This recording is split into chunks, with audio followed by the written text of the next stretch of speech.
अस्सलाम वालेकुम, मैं हूं अनीला और आप देख रहे हैं Urdu mysterious world YouTube channel. बाश ख़वातीन से शादी के बारे में इस्लाम क्या कहता है?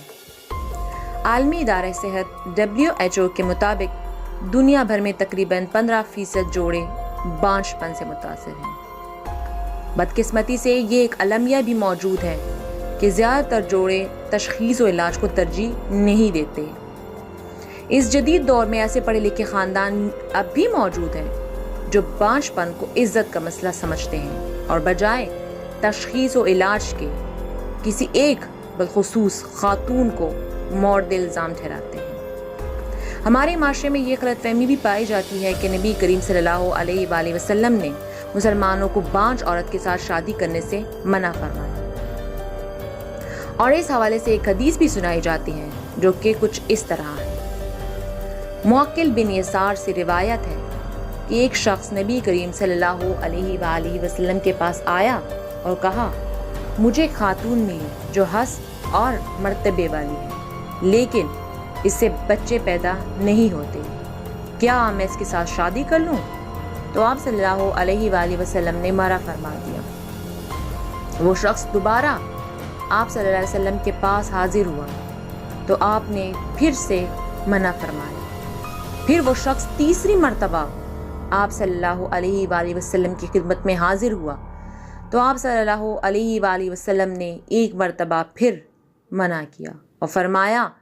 कि ज़्यादा बच्चे जनने वाली और ज़्यादा मोहब्बत करने वाली औरत से शादी करो, क्योंकि मैं तुम्हारे ज़रिए कसरत तादाद में यानी दीगर अक़वाम पर गालिब आना चाहता हूँ। मुसलमान उलमाए कराम इस हदीस मुबारका की वजाहत कुछ इस तरह करते हैं कि ये हदीस मुबारका इस वक्त सामने आई जब मुसलमान तादाद में बहुत थोड़े रह गए थे, इसलिए उम्मत मुस्लिमा में इजाफे के लिए बच्चे जनने वाली औरत से शादी करना ज़रूरी था।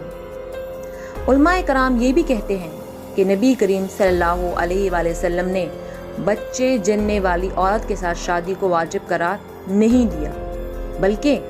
बच्चे जनने वाली औरत के साथ शादी करना मुस्तहिब है। अगर इस हदीस मुबारका का मतलब यही है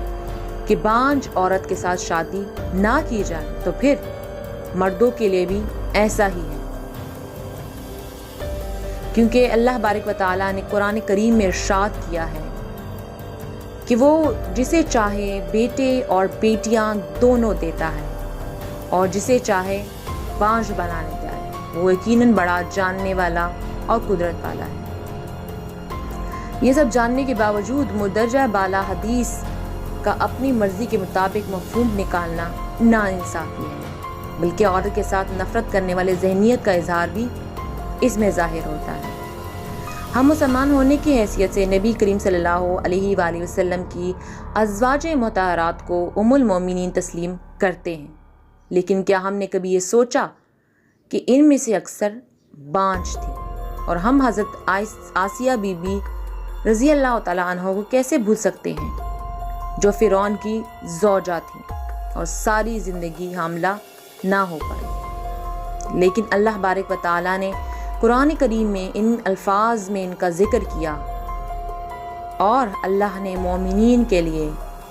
फ़िरौन की बीवी की मिसाल पेश की। इसने दुआ किया है, मेरे परवरदिगार जन्नत में मेरे लिए अपने पास एक घर बना और मुझे फ़िरौन और इसकी हरकत से बचा, मुझे ज़ालिमों से निजात अता फरमा। आयात और हदीस की रोशनी में बांझ औरत की तज़लील करने की बिल्कुल इजाज़त नहीं दी गई। अगर वो नेक हैं और माशरे में तामीली किरदार अदा कर सकती हैं तो इन्हें बेहतरीन मुसलमान समझा जाए, और ये सब इसलिए है क्योंकि यही अल्लाह का हुक्म है जो इस कायनात का खालिक और मालिक है। बेशक वीडियो पसंद आने की सूरत में वीडियो को लाइक करें और दोस्तों के साथ भी ज़रूर शेयर करें, और हमारे channel Urdu mysterious world YouTube channel को ज़रूर सब्सक्राइब करें ताकि हमारी हर वीडियो आप तक पहुंच सके।